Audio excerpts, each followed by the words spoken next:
David, lu kenapa sih anti Jokowi? Ini tayang kapan? Ini tayang kapan? Lah, semau lu, secepatnya lu mau. Iya, jangan langsung begitu. Soalnya mau ada kerjaan yang audiensnya Pak Jokowi nih. Emang ya? Iya, ntar kalau ini tayang jadi framing gue jadi Gue bohong, cancel. gue bohong. Dia bukan anti Jokowi. Luhut ya? Apa sih lu tuh? Nggak ada anti-anti gue. Nggak ada anti-anti? Nggak ada. Acara apaan stand up di depan Jokowi? Ada dah. Anjay. Ada. Bukan stand up. Apa ya? Teater. Oh wow. Tapi kadang-kadang belum tentu datang, Pit. Iya, tapi Presiden tuh, menteri gitu kan. Alasannya ntar ada aja dipanggil presiden apa. Iya, tapi iya sayang banget sih kalau nggak datang karena di skripnya udah ada. Di skripnya udah mention. Semua menteri kalau ngebatalin hadir jadi bintang tamu, pasti jawabannya dipanggil presiden. Pasti. Jadi kalau presiden berarti ini nggak mungkin batalin karena dipanggil dirinya sendiri. Tidak sih, tapi kan mungkin ada juga orang penting di pemerintahan yang memanggil dia. Gimana? Emang ada yang lebih penting? Itu udah pucuk tertinggi loh. Masih Iya ada yang sih, lebih penting? tidak mungkin. Bukan orang pemerintahan, mungkin orang partai. Iya. Orang ya, bukan ketum. Iya, orang banyak kan, bisa ketum. David Nurbianto ini lagi mempersiapkan diri untuk jalan tour. Spesialnya judulnya 2024 stand up comedy tour. Yang pergi ke mana aja? Ke Batam, Balikpapan, Bandung, Purwokerto, Yogyakarta, Surabaya, Jakarta. Kok 7? 8 tangan lu? Enggak, ini kan. Oh begini ya, ke dalam ya? Iya. Itu selalu, saya perhatiin ada Purwokerto lagi tuh. Awe juga Purwokerto. Iya nih, gue kayak ada apa? nggak tahu, gue kayak kemakanin aja, kemakan Bari ya? kemakan sentimen kayak dari beberapa tahun belakangan tuh setiap ada anak-anak bikin tur tuh Purwokerto selalu ada. Emang gitu. Iya. Dan mengesankan komunitasnya tuh solid, rame gitu, penikmatnya banyak gitu. Iya. Awe marah-marah tapi emang Purwokerto dia. Ada dikit orang ya, nggak sih di Purwokerto kata dia? Iya. Emang Mas, kalau boleh geser, gue geser ke Semarang sih. Ya tapi kota-kota itu jalan dari periode tanggal berapa sampai tanggal berapa? Dari itu openingnya di 17 Juni di kota pertama di Batam. Terus sebulan sekali sampai nanti di Jakarta 6 Januari. 6 Januari. Oke, periodenya panjang sekali itu ya. Panjang sekali. Dan masuk ke 2024 tuh berarti itu benar tuh sesuai dengan tahunnya. Sesuai dengan tema dan Untuk semua tiket-tiket di kota tersebut, lu bisa beli tiketnya di loket.com. Betul. Tanggal juga lu bisa, atau lu hafal tanggal? Nanti posternya gue Boleh. Nah, tapi gue opening tuh di 17 Juni di Batam di kota pertama. Berikutnya ada di Balikpapan 8 Juli, Bandung 12 Agustus, Purwokerto 23 September, Yogyakarta 14 Oktober, Surabaya 25 November, dan Jakarta 6 Januari. Itu dia. Kota-kota tersebut diberkahi kehadiran David Nurbianto. Kan kalau misalkan lu nyari stand up comedy special yang ngomongin politik, sebenarnya tidak terlalu banyak pilihannya. Yang mana aneh menurut gue. Karena tahunnya tahun politik. Premis tuh tumpah ruah. Apalagi David Nurbianto, gue selalu bilang sama orang, David Nurbianto tuh orang yang jago banget nemu sesuatu, diolah langsung jadi joke. Ini terbukti dari beberapa kali gue sama David ngisi podcast. David ngeliat orang ngomong, diambil punchline gitu. Dan kalau zamannya di manajemen sering kombut, yang akan dikembalikan lagi habit kombutnya, gue selalu mengandalkan David untuk merapihkan kalimat. David punya banyak cara untuk bahkan kontribusi David ada di Komoy Demenoy. Yang mana? Ntar gue inget-inget beatnya. David ada, aduh gue lupa deh. Ada tapi karena setiap kali gue lempar itu punchline di kepala gue itu dari David. Iya, ada kok. Di ternyata ini sebabnya dan di Komoy Demenoy ada kontribusi. Tapi aduh gue lupa apa. Oh ini PAN.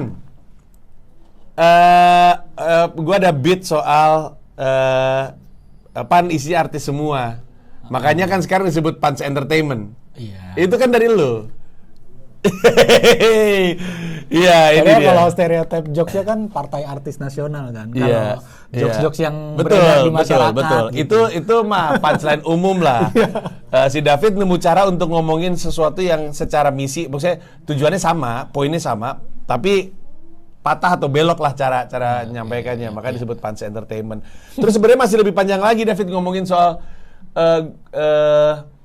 apa namanya, ada potongan manajemen namanya. Nah, ada potongan manajemen, terus udah gitu ada lagi orasi, terus udah gitu tiba-tiba ngendorse pemutih kulit atau apa gitu. Yang sayangnya, nggak tahu gimana ceritanya, baru gue inget justru setelah turnya selesai. Gue ngeliat catatan, gue bilang, loh ternyata selama ini ada poin-poin ini, salah satunya itu, gue lupa, lucu banget. Nah, sehingga balik lagi ke pembahasan tadi, kalau buat gue masuk akal David ngelihat momen, tahu bahwa ada banyak premis seliweran jadi pembahasan tentang politik, apalagi emang keresahannya ada emang dari dulu. Yang aneh tuh kenapa yang lain pada nggak ngerjain hal yang serupa ya? Nggak tahu ya. Kenapa ya? Iya ya, padahal sebenarnya untuk terjun ngebahas politik itu kan mungkin orang kayak another level gitu ya, kayak gue selalu bilang ke anak-anak gitu kalau ada kesempatan mentoring gitu, Bang, kenapa sih materi politik tuh nggak selalu bisa dimakan? Karena gue bilang nggak semuanya bisa ngomongin itu, karena biasanya kalau orang ngebahas politik dia harus jadi sosok dulu baru bisa didengar dan dipercaya omongannya. Kayak gue kasih contoh lu, kayak beda karena kan seringkali gue ngeliat sebenarnya yang dibahas lu sama komika yang baru naik open mic beberapa kali itu sebenarnya hal yang sama, premisnya sama, tapi kenapa nih orang nggak didengar tapi lu didengar? Makanya orang tuh harus jadi sosok dulu baru bisa percaya kalau nih orang capable buat ngomongin politik gitu. Jadi mungkin itu sih yang jadi pertimbangan komik tuh kayak gue pengen jadi sosok dulu baru mau terjun ke situ. Cuma kenapa ini gue akhirnya berani gitu, karena gue ngerasa gue juga belum sosok amat gitu. Ya karena gue harus ngedobrak itu gitu. Iya, gue setuju. Gue harus ngedobrak itu. Nah, tapi itu tidak menjelaskan kenapa komika-komika yang udah kita tahu sering bahas ke sana tetap nggak terjun. Ya, sebenarnya gue punya teori. Menurut gue ya, ini mohon maaf ya, gue nggak mau ganggu pekerjaan lu sih. Tapi menurut gue, sekarang tuh susah sekali untuk ngeritik pemerintah loh. Iya. Tapi bukan karena pemerintahnya, karena fans klubnya. Panas banget tau. Iya. Masa gue cuman ngomong apa, mengkritik ya, entah itu kebijakannya Pak Jokowi atau kebijakan menterinya, itu selalu dapat serangan yang panas gitu. Jadi kalau dulu kan era Soeharto kan dari Pak Hartonya gitu, Anda kan hilang, masukin karung, ditembak, dibredel. Kalau ini kan Pak Jokowinya enggak. Tapi pendukungnya tuh kayak apa karena faktor itu malas aja, bukan takut, malas gitu. aja. Iya, malas rame, nggak perlu gitu. Ya, bisa jadi sih. Tapi menurut gua kalau emang situasi itu yang terjadi, justru harusnya makin semangat nggak sih? Baru mau nanya gue. Makin semangat nggak sih? Kalau gua kan seneng banget bikin materi dari sesuatu tuh yang paling meresahkan diri gua gitu, yang bikin gua resah gitu. Yang bikin gue nggak nyaman, diri gue nggak nyaman. Nah, situasi yang lu bilang tadi itu bikin gue sebagai rakyat sipil biasa ya, itu nggak nyaman. Situasi kita kritik dikit dicap kadrun misalkan, dilabeli kadrun gitu kan. Terus kita ya intinya kritis sedikit, ditanya kontribusi lu buat bangsa Indonesia apa? Lu udah pernah ngapain? Iya, lu udah pernah ngasih apa untuk bangsa ini? Terus solusinya apa? Jangan cuma bisa kritik dong. Ya macam-macam lah itu. Bahkan ada yang serangan-serangan lebih frontal kan yang menjurus ke ranah pribadi, yang dikulik, dibongkar. Doxing ya istilahnya, dibongkar. Dicari-cari aibnya gitu, dibongkar-bongkar keluarganya gimana segala macam. Itu kan, nah menurut gue situasi itu meresahkan banget gitu. Makanya gue, ya udahlah gue beranikan diri karena untuk untuk gue bikin materi stand up ini udah masuk kategori gue bisa bikin materi gitu. Ini keresahan. Ya itu cirinya emang lu seniman menurut gue. Karena ada orang, ingat nggak zaman Jokowi Prabowo lagi bertarung, kan selalu kan anggapan dari kubunya Jokowi adalah nanti kalau Prabowo jadi presiden nanti nggak bebas berpendapat loh. Betul. Nanti ntar dibredel loh ini segala macam. Sesuatu yang sebenarnya agak terjadi hari ini sih. Ya, Tapi itu menjelang hari H gitu. iya. Tapi saat itu pun gue ingat Semi juga pernah beropini sesuatu yang serupa. Kalau emang itu yang terjadi, bagus untuk seniman. Karena seniman tuh selalu meletus keresahannya justru ketika eranya tidak nyaman. Kalau eranya nyaman tuh nggak ada respon gitu. Betul. Salah satu seniman-seniman dan penyair-penyair paling brilian Indonesia itu lahirnya di era Soeharto loh. Setuju. W.S. Rendra dan segala macam itu tuh semua justru ketika lu lagi ditekan, lagi ada situasi, seniman ngerespon. Dunia aman-aman aja, seniman nggak perlu ngerasa harus ngerespon gitu. Nah ketika lagi situasi kayak gini yang lu bilang, wajar lu ngerespon karena lu seniman menurut gue. Nah tapi apa pemicu pertamanya? Mungkin kan ada penumpukan momen banyak dong. Kan gue bikin siniar hidup Indonesia Maya yang gue ngomongin kejadian Indonesia. Momen mah banyak banget gitu. Tapi lu sendiri apa momen yang kemudian bilang, udah deh, ini aja deh yang gue bahas. Atau karena lu udah ngelewatin AI kelas 1 dan AI kelas 2, emang sebenarnya dari plan lu tuh udah sempat bilang, setelah 2, gue mau ngomongin politik karena nggak pengen terlalu lama brandingannya di AI kelas lah gitu misalnya. Karena gue kan lengkap ya, orang nggak cuma satu facet gitu. Yang mana? Ya itu satu juga itu menjaga supaya zona nyaman gue tuh udah ya ikhlas. Udah 2 kali bikin, alhamdulillah sukses. Lu tuh gitu. dua-duanya? Ya, dan Lucu bertumbuh banget. juga secara penonton gitu.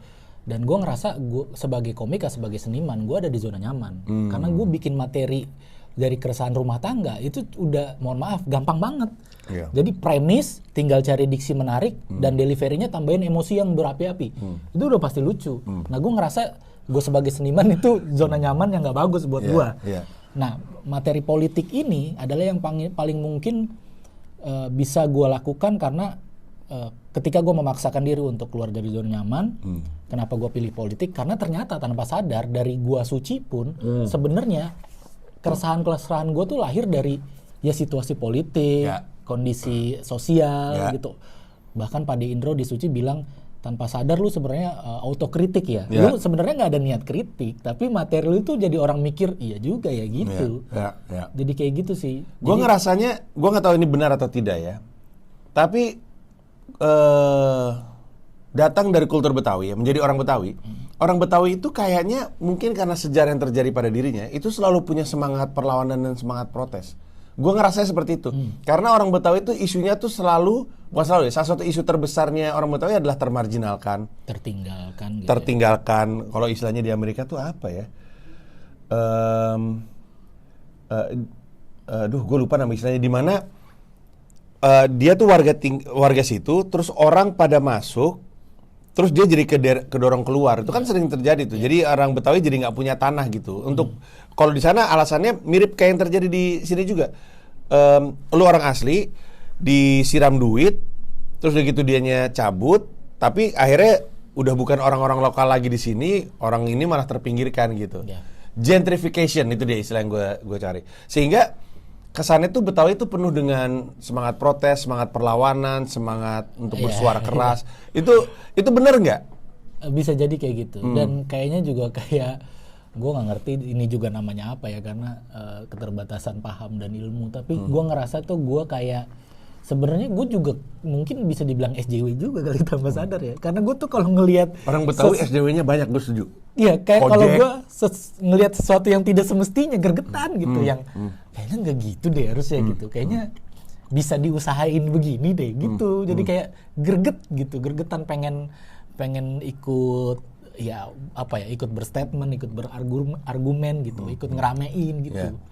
Apalagi waktu itu gue ingat banget lo pernah bilang David itu ya seneng banget ada di posisi pro yang marginal. Jadi kayak misalkan gimana ya? Misalkan orang lagi ngomongin soal dangdut gitu, dan seakan-akan dangdut tuh musik kampungan gitu. David itu suka nunjukin bahwa gue suka dangdut. Yes. Gitu. Lu sering kayak gitu kan? Pokoknya ada apapun yang seakan-akan ini tuh kurang banget dan ini tuh enggak banget gitu. David tuh selalu ngambil posisi, enggak, ini keren, ini justru gua banget gitu. Iya, kayak kemarin yang baru banget itu kan yang Pak Sandiaga Uno nge-tweet yang jangan, tenang aja yang nggak kebagian, intinya gini, tenang aja yang nggak kebagian tiket Coldplay mungkin bisa nonton Denny Caknan gitu ya kan. Iya. Terus gue quote gue bilang Denny Caktan lebih besar dari Coldplay.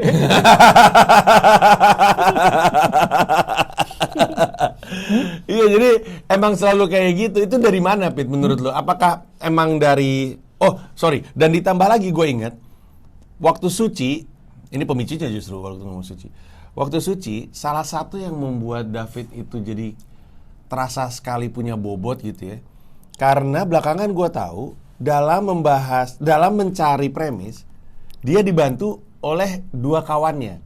JJ Rizal, dan siapa ya satu lagi? Atau cuma JJ Rizal? Ya sama Kojek. Oh iya, JJ Rizal sama Kojek.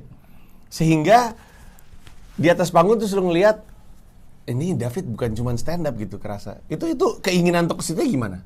Keinginan untuk, kayaknya gue mesti coba ngobrol sama Kojek, coba ngobrol sama... Enggak, sebenarnya enggak keinginan itu. Waktu beberapa kali show di Suci, tiba-tiba gue di DM, gue lupa banget waktu itu belum ada Instagram kan, masih ramai Twitter gitu. Dikasih apresiasi, terus dikasih buku gitu dengan cuma-cuma, dan dia bilang membuka diri kalau mau ngobrol lebih lanjut, kalau lo pengen tahu Betawi, sejarah Betawi lebih dalam gitu, lewat literasi. Selama ini kan gue cuman lewat apa yang gue rasain, tapi gue nggak baca buku, gue nggak baca sejarah dan segala macam. Itu kayak cuman pengen mempertebal, memperdalam gitu. Jadi gue dibekelin, dan menurut gue itu berkah buat gue sih. Gue jadi punya banyak referensi selain dari yang gue rasain, juga dari beberapa literasi yang gue baca gitu. Jadi walaupun gue nggak ngerasain, tapi misalkan sejarah kan gue nggak ngerasain ya, tapi gue tahu gitu dulunya gimana. Baik ya JJ Rizal ya. Sebenarnya kan kasarnya JJ Rizal pengen bilang, gue sih mau memastikan bahwa Betawi itu bukan cuma tempelan doang gitu, bukan gimmick, tapi emang ada identitas. Makanya dikasih bobot itu. Iya. Sementara gue tuh cukup kaget lu mendapatkan akses, ya mungkin jawabannya adalah karena JJ Rizal ngebuka. Karena sebelumnya David itu nempelnya tuh di gua ya, nempelnya tuh Arif Didu. Karena David itu kita bahas di mana sih soal lu sering nongol di nge-host di live IG ya. Live IG Ya, gua ngebahas bahwa David itu pertama kali masuk radar gue itu adalah zamannya komika-komika tuh rajin open mic di Coffee Toffee Hang Lekir. Dan masuk radar gue adalah karena setiap kali gue mau open mic, yang nge-host dia mulu gitu. Awal-awalnya sih ya kayak kita ngeliat anak komunitas lagi nge-host aja, biasa aja. Tapi makin kesana, yang David lakukan ketika dia ngomentarin orang, makin lama makin tajam, makin lucu. Sehingga mulai muncul pertanyaan, ini siapa sih gitu? Oh, ini namanya David gitu. Nah, dari periode-periode itu, seperti yang gue pernah bahas di live IG, David tuh numbuhnya signifikan banget. Emang jam terbang sih enggak, jam terbang yang dipepetin dalam waktu berdekatan itu ya. Jadi kayak apa ya, kayak pesantren kilat tuh dipepetin semua ilmunya tuh emang nggak bohong gitu. Salah satu yang ngebantu dia kayak gitu adalah Arif Didu. Ya. Bener ya? Lu milih Arif Didu juga karena sama-sama kayaknya di Betawi juga. Iya betul, karena kesamaan masa kecilnya sama gitu. Ya katanya lu sampai main, nginep, bener-bener nginep di rumahnya, numpang makan, numpang tidur. Iya. Begadang-begadang nulis materi. Kayak apa tuh? Gue pengen tahu deh, kayak kalau misalnya itu tuh yang dilakukan bersama dengan Arif tuh apa? Arif Didu. Ngobrol aja, Bang. Terus Ngobrol. lucu. Iya, obrolannya lucu, jadi jokes tiba-tiba. Nginget-nginget, lu dulu kecil gini nggak? Iya Bang, gue juga gitu tuh. Iya, gue inget tuh dulu main ini, gitu-gitu. Ngebahas mainan anak Betawi zaman dulu yang dia mainin terus gue masih mainin, gitu-gitu.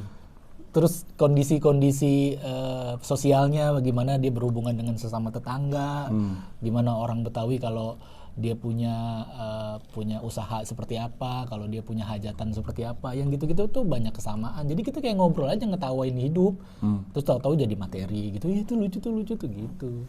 Berarti yang membuat lu numbuh tuh lebih kayak bukan cuma tambahan wawasan ya. Jadi kayak lu terasah, komen suka cerita dia ngumpul sama teman-temannya tuh terasah celah-celahan kan.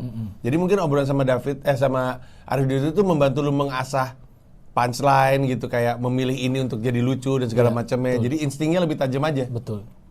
Lucu juga ya. Jadi ngembangin ngobrol sebenarnya emang enggak ngobrol ya, nggak kayak sekolah, nggak kayak lu mesti gini gitu. Nggak ada gitu, ngobrol aja. Iya, itu bisa tuh, lucu juga ya. Iya, itu bisa tuh. Iya. Oh, lucu sekali. Nah, dari proses itu terus ke Suci, terus udah gitu ke sekarang, Lu tuh memang selalu dianggap sebagai, lu sering disebut budayawan bahkan kalau gue nggak salah. Aduh, budayawan itu sebenarnya apa ya? Gue juga nggak Agak nyaman. ya nggak nyaman ya, bebannya terlalu gede ya. Bebannya terlalu Tapi mungkin gini, David tuh selalu ada bobotnya lah gitu, ada selalu muatannya. Bahkan ketika dia ngomong ikhlas aja, lu kalau nonton gini deh, kita jujur aja, ngomongin pernikahan mah komiknya banyak. Ya. Iya, bahkan dulu ada kayak gini, babe-babe berabe. Iya, termasuk Bang Arif juga. Iya, ya kan banyak gitu. Tapi nanti ketika lu nonton iKelas 1, iKelas 2 yang ada di comika.id, yang sebenarnya klipnya lu bisa temuin di mana-mana sih, di YouTube lu mungkin ada, di YouTube Comika juga ada. Lu akan sadar bahwa anjing memang beda aja gitu. Nah, ketika masuk ke politik, orang kan harusnya ya itu kan bertanya-tanya ya, si David ini pembahasannya itu jatuhnya kemana aja gitu. Iya.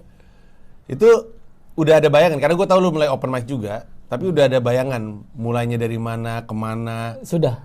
Ya, di samping kan gue juga di Ayai kelas 1 dan Ayai kelas 2, kalau lu perhatiin kan sebenarnya gue juga udah mulai ngelempar.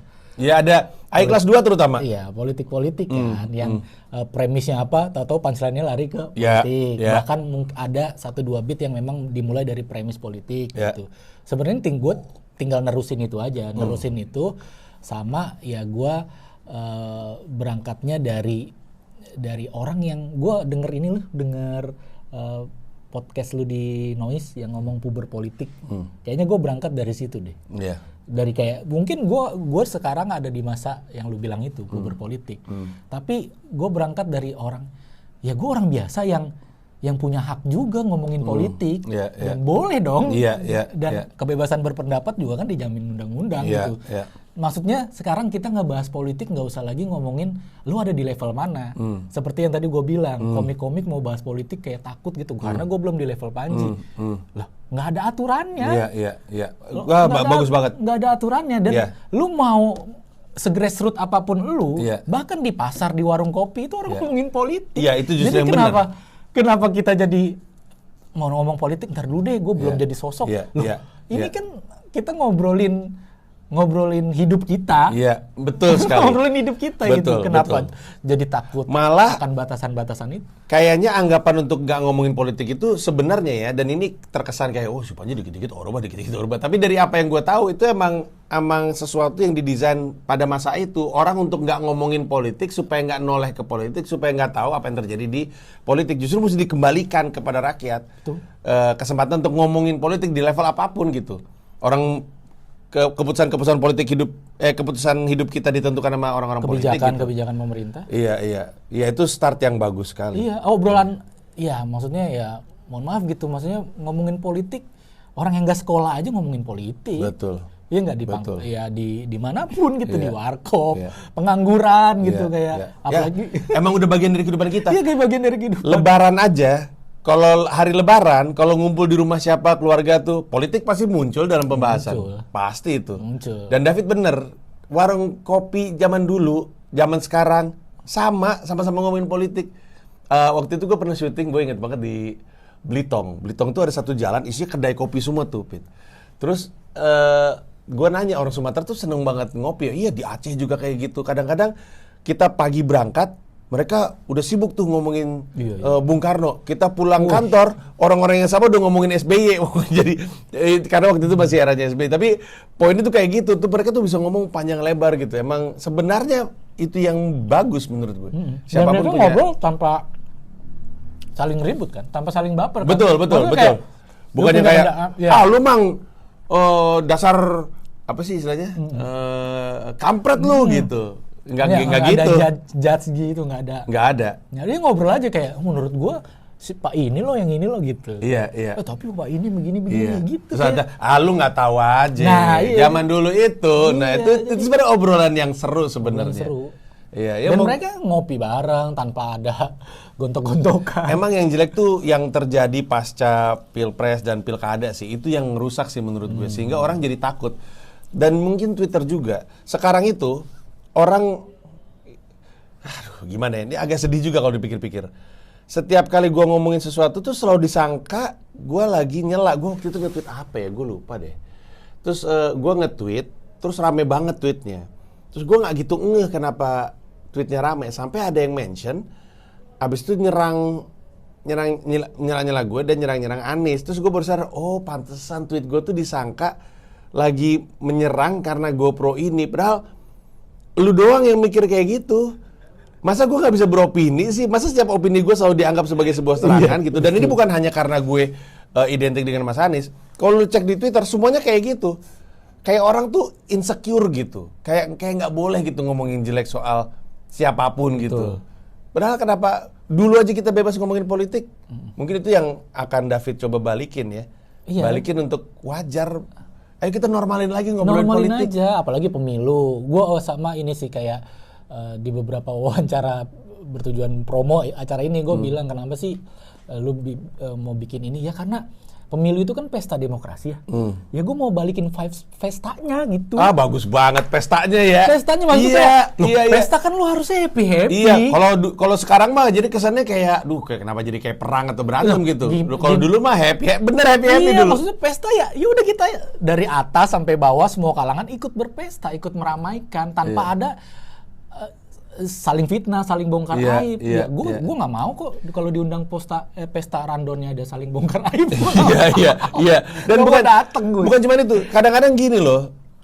Pembahasan soal politiknya jadi nggak enak karena milih dia berarti lu orang jahat. Gua milih orang baik. Iya, di framing gitu. Narasi itu tuh nggak enak gitu. Kesannya kayak cuman gara-gara gue milih ini dan milih ini, terus kayak kan ini kalimat ini sering banget di Twitter. Nggak nyangka ya dia sekarang gitu. Apaan coba nggak nyangka ya dia sekarang? Emang kenapa kalau misalkan gue milih ini dan milih itu? Itu semua yang udah rusak dan moga-moga bener nggak ada pestanya mana gitu. Iya, pestanya mana dan ya udah sebagaimananya pesta, selesai pesta kita kan balik lagi jadi iya bener. Ya pulang, normal, habis pesta pulang udah. Iya bener. Kita pulang ke rumah ya udah kita menjalani hari-hari kita sebagai siapa. Iya. Kalau kapan-kapan ketemu orang yang waktu itu satu pesta sama kita, ya udah nyapa aja biasa aja. Nyapa aja. Kalau itu kan sekarang kita jadi gedek gitu karena kita datang ke pesta, di pesta ada yang mabok. Ya kalau di pesta biasa kan alkohol ini kan mabok ya, mabok politik. Iya, mabok politik. Terus kita senggolan, terus kita jadi dendam. Iya, padahal kan ya Allah namanya juga lagi pesta saat itu. Lagi pesta sama-sama pengen nyari have fun-nya gitu, nyari happy-nya. Iya. Dan memang sewajar dan menurut gua politik itu sebenarnya fun sebenarnya. Sebenarnya fun. Bahkan celah-celahannya fun gitu. Kayak banter aja. Kayak klub bola. Iya, gitu. kayak kalau di Liga Italia itu antara Juventus sama siapa ya? Inter. Misalkan ya Juventus sama Inter atau Inter sama Milan atau kayak MU sama City atau MU sama Arsenal. Kalau di sepak bola banter tuh kan biasa aja. Ya udah celah-celahan aja, spiritnya spirit godain aja. Kasihan lu Arsenal lu udah hampir juara ternyata nggak jadi. Itu kan biasa aja gitu. Biasa aja. Dan di politik pun pada masanya itu banter-banter biasa aja juga gitu. Maksud gue nggak perlu jadi kayak wah lu parah lu ngomongin gue, emang wah lu jahat lu. Itu tuh udah nggak enak banget, udah nggak party lagi, udah nggak pesta lagi. Makanya, ya cuman gue nggak tahu nih nanti ada ya bahkan yang bilang 2024 ada ini nggak bang, unsur materi lu mengandung penggiringan opini nggak bang? Maksud gue penggiringan opini yang seperti apa nih? Ya nanti lu akan condong ke satu calon. Ya gue kan bikin materi case by case ya. Ya gue nggak ada kata ajakan pilih ini, tapi kan asumsi penonton kan bebas. Iya betul. Ya kan lu kan ngebahas kejadian. Iya kan gue ngebahas kejadian. Iya. Sebenarnya kan lu perannya mirip kayak media. Media kan memberitakan apa yang kejadian. Tapi kan ketika media memberitakan sini kan bukan berarti media ini lagi ngarahin opini untuk mendukung atau anti terhadap itu. Itu kan role kita sebagai pelawak sebenarnya. Kalau nanti ntar tahu penonton yang udah nonton gue terus ngomong, wah dari komposisinya materi David nih emang kebanyakan nyerang sini ya gitu. Lah emang kebetulan keresahan gue ada di situ. Iya, nah, itu tuh anjing-anjing yang insecure itu tadi tuh yang membuat obrolan jadi nggak enak jadi gitu. Jadi nggak asik gitu. Itu menyenangkan sekali sih kalau itu bisa kejadian. Iya, gue balikin lagi terserah penonton nanti persepsinya gue cenderung kemana-kemana. Tapi yang pasti gue pengen balikin vibes pesta demokrasi ini benar-benar pesta. Yang gue bisa lakukan adalah karena gue stand up comedian ya gue bikin show yang pengen ngajak orang sama-sama mentertawakan kondisi politik, mentertawakan hidup kita. Iya. Gitu. Iya. Jangan kita jadi selama ini cuma jadi apa sih ya komoditi politik aja, cuman 5 tahun sekali disamperin, diwaro, istilahnya kalau orang Betawi ya diwaro gitu ya, di openin gitu ya, dideket-deketin, abis itu ya kita jadi kayak nggak punya hak untuk ngebahas itu, gitu lah. Aneh banget. Lah kan lu yang nyamperin gue setiap 5 tahun sekali. Kok 5 tahun berikutnya gue jadi nggak boleh ngomong apa-apa ya? Gitu Iya bener. Aneh banget sih. Aneh banget bener. Bagus lagi. Iya. Yuk, ini nih ya. Gue kalau ada yang mungkin nanti dari materi-materi gue atau dari statement-statement gue belakangan ini kayak, wah lu ini ya bang cenderung benci rezim Jokowi misalkan. Gue 2 periode, gue nyoblos Jokowi. Bahkan gue datang ke kampanyenya. Waktu di GBK pertama kali itu Jokowi yang dari gubernur langsung tiba-tiba gubernur DKI terus nyapres ya kan, yang di GBK rame banget itu orang. Gue ada di situ. Lu ada, gue datang. Iya. Gue datang, pakai jaket merah, gue datang, Mas Panji.